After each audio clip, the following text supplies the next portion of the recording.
സച്ചിയും അതുപോലെ വളരെ സ്ട്രോങ് ആയിട്ടുള്ള ഒരു പേഴ്സണാലിറ്റി ഉള്ള ഒരു വ്യക്തിയാണ് സച്ചി. ഞാനും എൻ്റെ നിലപാടുകൾ ആർക്കും വേണ്ടി മാറ്റാത്തൊരു വ്യക്തിയാണ് ഞാനും. സച്ചിയുടെ നിലപാടുകളിൽ നിന്നുകൊണ്ട് തന്നെ, എൻ്റെ നിലപാടുകളിൽ നിന്നുകൊണ്ട് തന്നെ തീവ്രമായി പ്രണയിക്കാൻ നമുക്ക് കഴിഞ്ഞു എന്നുള്ളതാണ്. ദേഷ്യത്തിലൊന്നും അങ്ങനെ മാനേജ് ചെയ്യാൻ പറ്റുന്ന ഒരു വ്യക്തിയല്ല സച്ചി. ദേഷ്യപ്പെട്ടിട്ട് എന്തെങ്കിലും പറഞ്ഞു കഴിഞ്ഞാൽ തീർന്നു. പിന്നെ അല്ലെങ്കിൽ ഒരു ഈഗോ വർക്കൗട്ട് ചെയ്താൽ, ഈ ഈഗോയിൽ സച്ചി സൂപ്പർലേറ്റീവ് ഡിഗ്രിയാണ് ഈഗോയുടെ കാര്യത്തിൽ. ഇപ്പോൾ സുഹൃത്തുക്കളൊക്കെ ആണെങ്കിലും പെട്ടെന്ന് പിണങ്ങും, ഈഗോ വർക്ക് ചെയ്തിട്ട് പെട്ടെന്ന് പിണങ്ങും. അതുപോലെ പെട്ടെന്ന് മിണ്ടുകയും ചെയ്യും പുള്ളി. അവസാനത്തെ 2 സിനിമകളും ഈഗോ ബേസ് ചെയ്ത ആ 2 സിനിമയിലെ ഈഗോ സച്ചിയുടെ തന്നെ ഈഗോയാണ്.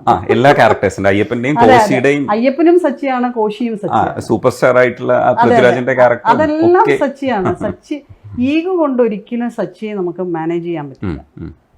സച്ചി മാനേജ് ചെയ്യണമെങ്കിൽ സ്നേഹം കൊണ്ട് മാത്രമേ മാനേജ് ചെയ്യാൻ പറ്റുള്ളൂ. അതാണ് നമ്മൾ അറിയേണ്ടത്. ആ ഒരു സ്നേഹം കൊണ്ട് തന്നെയാണ് ചില സമയങ്ങളിൽ എന്തെങ്കിലും ഒരു കാര്യത്തിൽ നമ്മൾ തമ്മിൽ എന്തെങ്കിലും ഒരു പ്രശ്നമുണ്ടെങ്കിൽ, അല്ലെങ്കിൽ എന്തെങ്കിലും ഒരു ചെറിയ പിണക്കം ഉണ്ടായിക്കഴിഞ്ഞാൽ ഞാൻ സച്ചിയോട് പറയും, സോറി, എൻ്റെ ഭാഗത്താണ് തെറ്റ്, നീ അങ്ങ് ക്ഷമിക്കുക എന്ന് പറയും.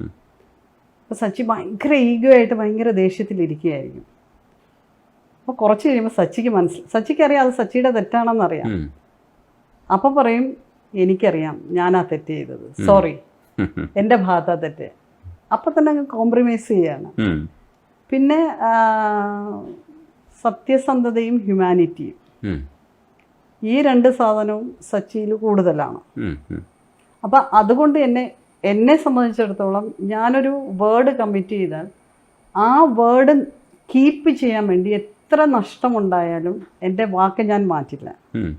അതുപോലെ തന്നെയാണ് സജിതയും, അതുപോലെ തന്നെയാണ് സച്ചിയും. സച്ചിയുടെ ഒരു എഴുത്തിൻ്റെ ഒരു രീതി എല്ലാവരും പറഞ്ഞു കേട്ടിട്ടുള്ളതും വായിച്ചിട്ടുള്ളവരൊക്കെ പറഞ്ഞിട്ടുള്ളത്, ഈ എഴുത്തെന്ന് പറയുന്നത് ഭയങ്കര രസമാണ്, കഥ പറയുന്ന രീതി ഭയങ്കര രസമാണ്. ഒരുപക്ഷെ സിനിമകൾ അതിനപ്പുറം പോയില്ല എന്ന് വെച്ചാൽ ആ എഴുത്തിനപ്പുറത്തേക്ക് പോയില്ല എന്നൊരു സങ്കടം ഉണ്ടോ എന്നുള്ളതാണ്. ഞാനെപ്പോഴും പറയാറുണ്ട് സച്ചിയുടെ അടുത്ത്, കാരണം നിൻ്റെ സിനിമ വന്നിട്ടില്ല എന്ന് ഞാൻ എപ്പോഴും പറയാറുണ്ട്. കാരണം സച്ചി ബേസിക്കലി ഒരു ബോൺ പ്രതിഭയാണ് സച്ചി. സച്ചിയുടെ എഴുത്തുകളിൽ അല്പമെങ്കിലും സച്ചിയുടെ എഴുത്തുകളിൽ വന്നിട്ടുണ്ടെങ്കിൽ അത് അയ്യപ്പനും കോശിയിലും മാത്രമാണെന്ന് എനിക്ക് പറയേണ്ടി. അത് തുടക്കമായിരുന്നു. രണ്ടാമത്തെ ആ പടം ചെയ്യുമ്പോൾ സച്ചിക്ക് വേറൊരു കുറച്ചുകൂടെ ഒരു ശ്രദ്ധയുണ്ടായിരുന്നു അതിൽ.